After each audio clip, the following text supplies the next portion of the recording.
Well, good morning, Interbet fans, and welcome to the preview for Scottsville, Sunday, the 4th of December.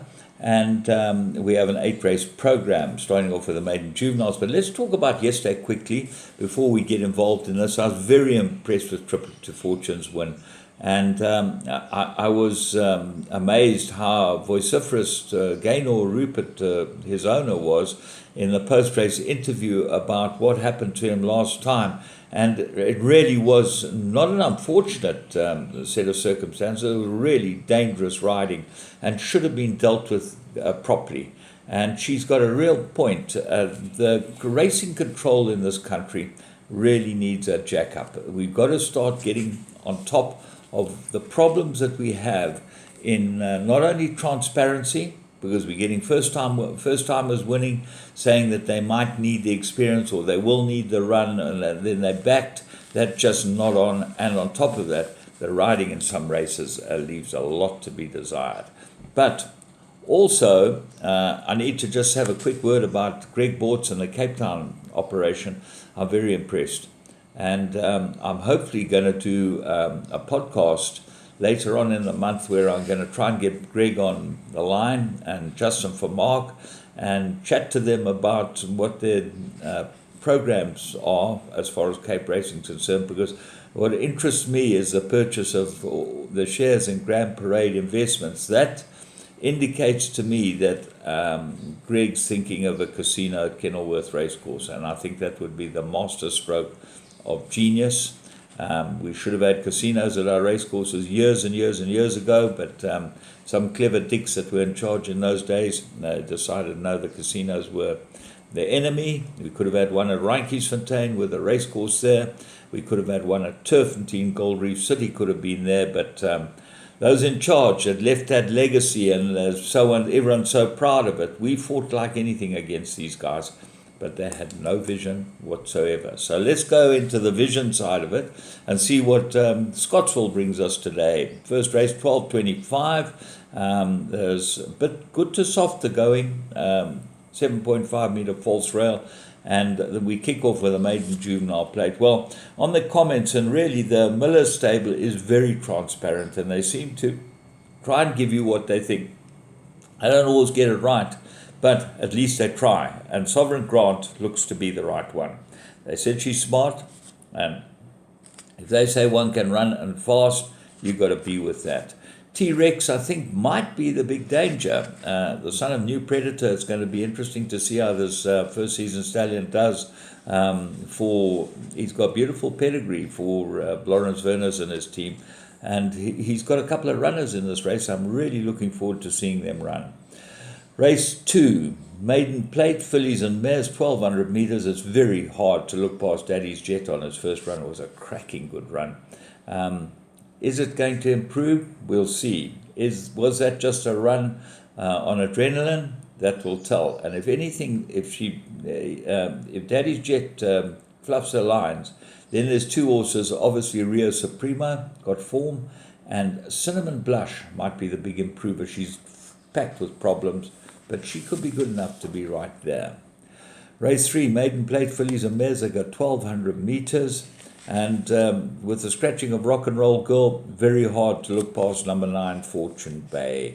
Looks like an absolute homer. If this gets beaten, I'll be very, very disappointed.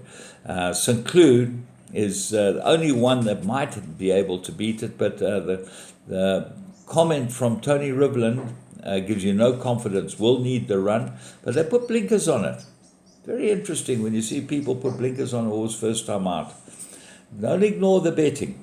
Have a close look. Race 4, maiden plate, 1,000 meters. And here I am going for the Riveland runner. I fancied it last time. Got scratch, Swiss Parade. They put the 2.5 claimer on it. And there's an absolutely perfect race for Swiss Parade. With the scratching of last survivor who couldn't get there for transport problems. So let's look at what can beat it. Maybe one Buster Keaton. This could got to improve from its last run. It's got some form, and I think will go really well here, Buster Keaton. Axel Collins improved last run. Peter Muscat's runner. Tristan Godden, they've struck up a fine partnership. And a Pusterki got to have some sort of chance with a stable change. but Swiss Parade for me. Race 5, Pinnacle, 1100 meters, and here I'm going strongly with number 10, Captain Fontaine. This horse has been extremely unlucky his last 2 runs. He's run into 2 good ones and come too late. This gives Ashton Aries a chance to improve on Serena Moodley. Serena Moodley's riding 1 party time. So watch how these 2 are ridden in the race. They will give you an idea of what's going on.